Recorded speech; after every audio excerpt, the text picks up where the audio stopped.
Hey everybody, and welcome to another Cricut craft tutorial. Before we get started, make sure you subscribe to my channel. It is a free way to support me and my channel and help me continue to make these fun Cricut tutorial videos, and it's completely free. If you hit the bell icon, that will alert you to when I post a new video, and I post videos on Wednesdays and Saturdays. Today, we are going to do something really fun. We are going to make some glitter HTV vinyl with infusible inks from Cricut and some Caesar glitter vinyl. I made this really fun, colorful shirt with a little leopard on it. I'm so excited to show you guys how easy this is to do, and it's really fun. You just need a couple of things. You'll need some glitter HTV in white. You will need some infusible ink from Cricut and a heat press or an easy press. You need to make sure that your heat press or your easy press can go up to 400 degrees. Let's go ahead and get started. I'm going to show you guys how to cut this out on your Cricut and then how to apply it. Over in Design Space, we have our design loaded, and this is the leopard print women's shirt. It's designed for infusible ink. We are going to cut one layer in white glitter, and then we're going to cut two layers in infusible ink. So the black layer is infusible ink, this orangey pink is infusible ink, and the white here is going to be our glitter. Because glitter HTV is polyester, you can layer your infusible ink on top of it. So we're going to click on Make It. And I think I have this guy way too big, so give me 1 second. We're going to actually size it down a little bit because I think he might be a little too big for what I'm trying to do with him. That's probably a little closer to the size I want. So now we'll make it. So again, this is going to be our glitter layer. And then these two are our infusible ink. Now, you don't have to mirror this because it doesn't have words. Depending on which direction you want your leopard to face, I'm going to go ahead and mirror them since they are HTV, but it doesn't matter with a picture. If you want to face one way or the other, it's totally fine. So you don't have to worry about that. So we'll click continue, and like I said, we're going to do one layer in glitter and two layers in infusible ink. So what we're going to have to do is to select our glitter layer first, because that's the white. So we're going to set our material. It's been a little bit slow. I'm sure a lot of it's because tons of people are on crafting right now, but that happens. So what I'm going to do is just search the word glitter, and I'm going to find the glitter iron-on. Go ahead and select that and click done. We will load our glitter iron-on. You don't need to see that cut, but I will show you the infusible ink cutting because it's a little bit different. We're ready to cut our infusible ink, so we need to make sure that we change our material. All you need to do is click where it tells you a material set to, and I'm going to browse all materials, and I'm just going to search for the first 3 letters, and it'll bring up the infusible ink transfer sheet. Go ahead and select that and hit done. It's simple as that. I'm going to show you guys how to load it, and I'll let you guys see it cut. These are the 2 infusible inks that we need. One is the pattern rainbow, and then the other is just black. It's going to want us to cut the black one first, so you're going to go ahead and open up your sheets. I will say make sure to keep the box. It's good to keep these in the box. It's best to keep them in a dark, dry, cool space, so I always keep the box. That way I can just put them right back in. You'll see that it comes in a black paper, like plasticky tube, and you're going to cut that open, and then I'll show you what comes in here because you do need parts of this. And you'll also see that, you see how it looks brown or like almost copper? Don't worry, when you press it, it will be black. Also, make sure that you note that there is a silica pack in here, so if you miss this and drop it, just make sure that you find it because it's really important. It's very dangerous. We have a little tester piece. This is just some polyester. If you're starting with infusible inks, it's nice to get that, but we don't need it. Butcher paper. This is super important. You need the butcher paper in order to use your infusible inks. So with these, you mirror them and you place them face up, because your ink is on this side, so when you press it down, it goes face down, if that makes any sense. It's a little bit confusing, but that's why you do it that way. So you'll have your transfer tape side down when you do this, and we are going to go ahead and load it. And again, this is the black. Make sure you try not to touch it too much with your hands. it's not good for the ink to touch it with your hands. So just try to avoid that as much as possible. Try not to get it stuck to your mat. Mine has a little flaw in it right here. I'm not sure what happened there, but that's how it came out of the box.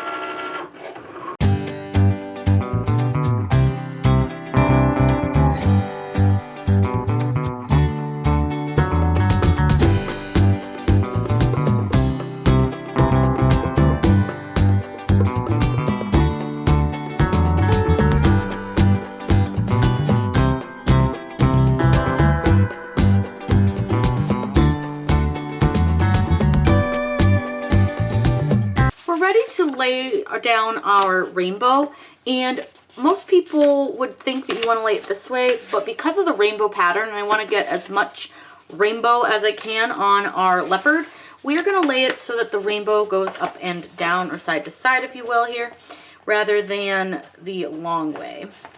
That's something to think about when you are using any kind of a patterned product, is to think about which way the pattern goes and what part of the pattern you want to show on your design.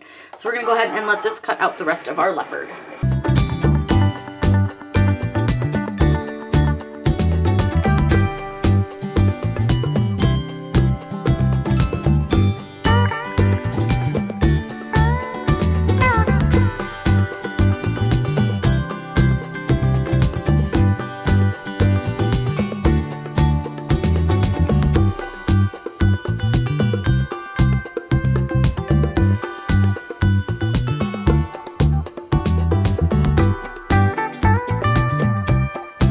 So we're going to put our glitter on first, and then we'll come back, and our next layer would be our black, and then we'll do the rainbow. So this will be all layered on top of the glitter. So we're going to let our heat press heat up.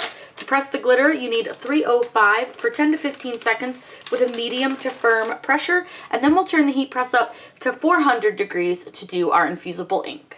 Our first press is our white glitter. I have a pressing pillow under this. Just make sure that you have it where you want it, and just simply give it a press. Again, 320 for 10 to 15 seconds on the white. So the glitter is now pressed. This you can peel hot. So we'll go ahead and peel that off. I am going to get another light so it's a little bit easier to see when we go to put our infusible ink on, but we're going to turn our heat press up to 400 degrees. The heat press is almost to 400, so all I've done is taken our infusible ink, laid it on top of our glitter, and lined it up so that it is completely even, and it should look just fine. The one thing I will say is to make sure that you have lint brushed this, to make sure that you don't have any fibers or anything like that, which I did lint brush it, and there is 2 pieces of cardstock under here to help protect it. You want to put a piece of butcher paper on top of it, and then we're going to go ahead and press it for 30 seconds at 400 degrees. I'm pressing it at a high pressure, and we're going to let this press. Now that it's done pressing, we're going to go ahead and open our press. And I'm going to let this sit and cool for a little bit before I pull it off. I've let this cool for a few minutes, and we are going to go ahead and just pull it off. Guys, this looks so cool. I'd almost be willing to just leave it like that. It looks amazing. The glitter looks really, really neat. So now what we're going to do is we are going to place our rainbow part over it. Now, this one we're going to need to use heat tape because it refused to come unrolled. So it was really annoying, and it really annoyed me, but it is what it is. So what you're going to do is the same thing. You're going to line it up, and you're going to use that black outline to help you line it up. And you just want to make sure that all of your dots and speckles are in the right spot. I did lose a couple little dots and speckles, but I think it'll be okay. I don't think it's going to be a big deal if some of them aren't quite exactly where they should be. So what I'm going to do, it's still pretty warm, so I'm going to just hold this down, hopefully like that. It's all lined up where I want it, and then I'm just going to use this heat tape. You can get heat tape on Amazon, just about anywhere, really. And it's just a heat-resistant tape that you can use, and it won't damage your design. It won't damage the shirt. It doesn't leave, like, any residue or anything, and it's really easy to use. So all I'm going to do is I'm just going to take this corner right here, where it's kind of rolled up, and tape it down. And I'm going to do that probably to each of the corners. And it just gives it a little more chance to, like, hold it down correctly, and make sure that nothing lifts or moves when you are doing your design. And you'll note I am using a white shirt, so if this were to make a residue, I would not be using it, because you don't want to use this on something that would leave residue. So simple as that. It looks pretty good. I might do this little section, but I think it'll be okay. So now we're going to just press this second press again for 30 seconds. I'm just going to make sure that's just a fuzzy off there. And we're going to let this press for 30 seconds at 400 degrees. Now our press is finished. We're going to go ahead and lift that up. And I legit forgot to put the butcher paper down. So we'll just have to see what happens, because usually you're supposed to put butcher paper down. Now it did pop up. I'm going to let it cool before I lift the whole entire design, just so that I can be extra careful with it. Like I said, there's probably going to be some spots where we do have some stuff that didn't fully line up, or we've got some white, but it's absolutely okay because I still think it's going to look cool. So let me let this cool for a while, and then we'll pull it up. I've let this cool for a while. I turned the heat press off, and we are going to go ahead and peel this up. The heat tape isn't always the easiest to peel, but it's not too bad. Now, I will say, the only thing I don't really love about Infusible ink is the smell. I think it smells terrible. It could just be me, but I just think it smells horrendous. So we're going to go ahead and peel this and reveal our design. Oh, you guys, it's so cute. There's a few places where it didn't line up, and you can see like where we lost a black dot, and we lost a little black dot here, but I think everything else on it looks absolutely amazing. I'm going to pull this off, and we'll put it on the white table so you guys can see it. Here is the finished leopard. I love the way it came out. It's super cute.